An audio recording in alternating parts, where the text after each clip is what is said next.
spill some nugget.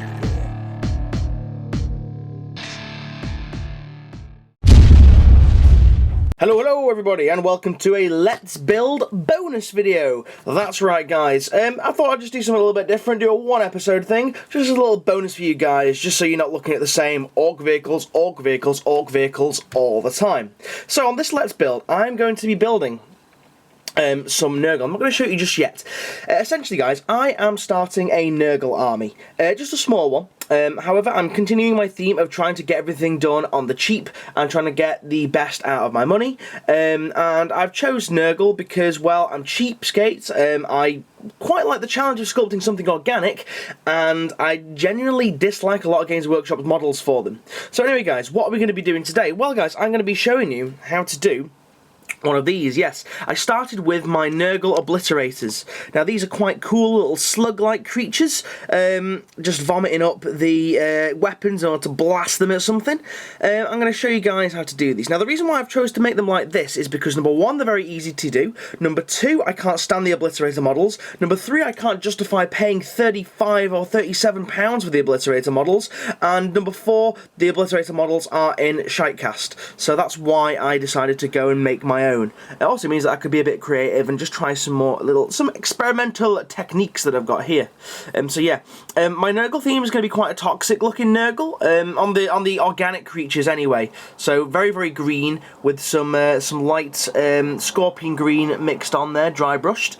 Here's one, oh shit balls, I've knocked it over. Here's one that's not been painted yet, so you can see exactly the kind of construction that went into it. I'll let you know what these little bead things are if you don't know, guys. But yeah, so that's a partly done one. And now I'm going to show you one actually being made. So guys, what are we going to start off with first? We'll start off, we're going to roll a massive load of green stuff, and we're going to dip it in our couscous. Going to bring that in. Once it's been dipped in the couscous, we're going to fold it all over and make sure the couscous is good and locked into it. Now this will provide a great texture for the actual miniature. Saves you having to sculpt stuff on over the top of it, and it gives it just that much more polished, much more finished look. What you then do is you roll it into a sausage shape and you press something into it. You make a hole and you start to finger it out. You start to finger out the hole to make it a bit loose. Then what you do is you start getting the general position of where you are. Now you could use an armature for this. I tend not to bother. I tend to just rest it against something once I've got everything stuck into it. Then what we're going to do, we're going to start getting our guns. Now, these guns have had their barrels pre-drilled, well, most of them anyway, and we're just going to stick them in at random points and just stuff them in its gob, basically, just to see how it's going to look. We're then going to reposition it and make sure that it looks a little bit different from the other ones that we've done, because we don't want it to all look the same, because then they all look uniform and you don't have much variation, then it looks a load of shit. Then what you do, you realise that you're a twat, because you've not actually made it big enough. You add some more green stuff to it, you pull it off the base, and you do the whole fucking thing again. So you finger it out some more. I just love fingering holes. But yeah, so you position it now, and now it's about the right size as your other models, because the other one was pathetically small. We're going to jam some more stuff in its gob, and we're going to actually jam something extra in there as well, because now it's bigger, we don't actually have enough stuff to put in there, so now it's fine. And then what we're going to do is we're going to leave it dry. Once it's dry to a degree, we're going to get some pre-formed mandibles. Now these are achieved just by getting some little bits of green stuff, rolling them into a point, and then twisting them.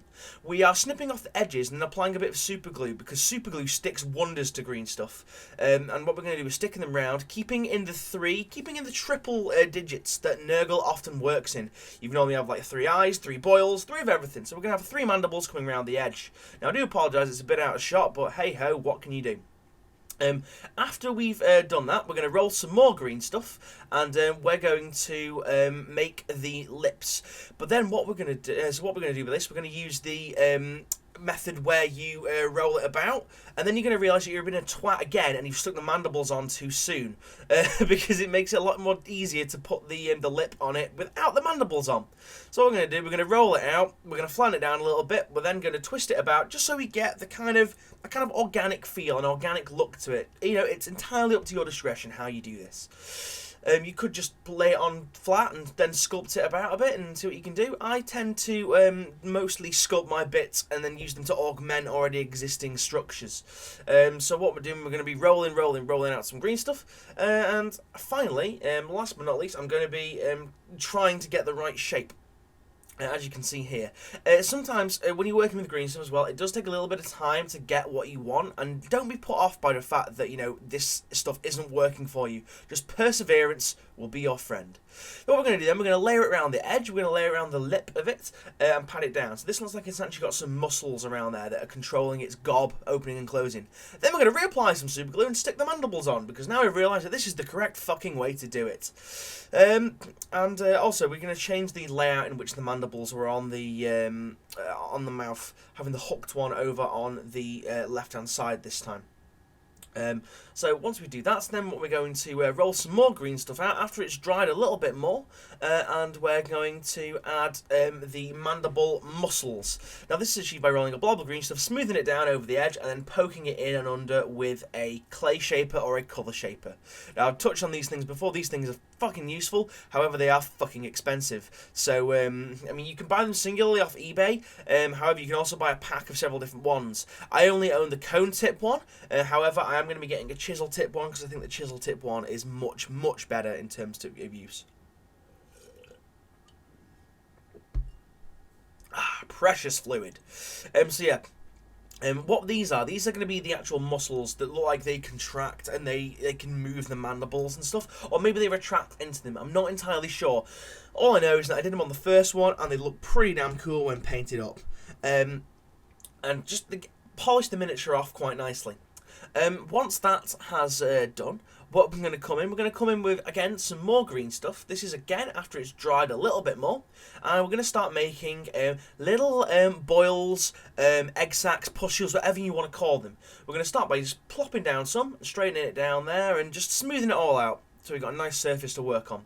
Then we're going to bring in some micro beads. Now I'll swipe these from the other half. These are tiny little beads. You get them on the end of your finger and then you just blob them onto the green stuff. And the cool thing is, because the micro beads touch the green stuff first, you don't have to worry about fingerprints too much. You just keep dabbing them on there so you've got a nice pattern, and they press into the green stuff. Now you can lock these in further with a bit of varnish before you prime it, in order to make sure they don't all fall out or rub off or anything like that. But they look absolutely fantastic when painted.